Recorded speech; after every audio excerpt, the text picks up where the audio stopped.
মধ্যপ্রাচ্যে যুদ্ধের উত্তেজনা বাড়ছে, এর মধ্যেই তৈরি হয়ে গেল ভারতের নতুন আত্মঘাতী ড্রোন শেষনাগ। কি এই প্রযুক্তি আর কতটা শক্তিশালী? ভারতের প্রতিরক্ষা প্রযুক্তিতে এবার যুক্ত হচ্ছে আরেক নতুন নাম, শেষনাগ 150। এটি একটি লোটারিং মিউটেশন বা আত্মঘাতী ড্রোন, যা লক্ষ্যবস্তুকে আঘাত করার সময় নিজেই বিস্ফোরিত হবে। প্রতিরক্ষা বিশেষজ্ঞদের মতে এই ড্রোন আকাশে কিছু সময় ঘুরে ঘুরে শত্রুর অবস্থান শনাক্ত করতে পারে, লক্ষ্য ঠিক হলেই সরাসরি আঘাত করে ধ্বংস করতে পারে।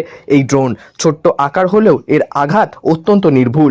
বিশ্বজুড়ে আধুনিক যুদ্ধে এখন ড্রোন প্রযুক্তির গুরুত্ব অনেক বেড়েছে, বিশেষ করে মধ্যপ্রাচ্যের সংঘাত পরিস্থিতির মধ্যে এই ধরনের প্রযুক্তি প্রতিরক্ষা কৌশলে বড় ভূমিকা নিতে পারে বলে মনে করছে বিশেষজ্ঞরা। দেশীয় প্রযুক্তিতে তৈরি এই ড্রোন ভারতের প্রতিরক্ষা শক্তিকে আরও আধুনিক করতে পারে, স্বল্প খরচে নির্ভুল আঘাত। এই কারণেই ভবিষ্যতে যুদ্ধ ড্রোনকে ধরা হচ্ছে বড় অস্ত্র হিসেবে। আধুনিক প্রযুক্তি আর প্রতিরক্ষা শক্তির নতুন অধ্যায়, ভারতের শেষনাগ ড্রোন এখন এই আলোচনার কেন্দ্রবিন্দু।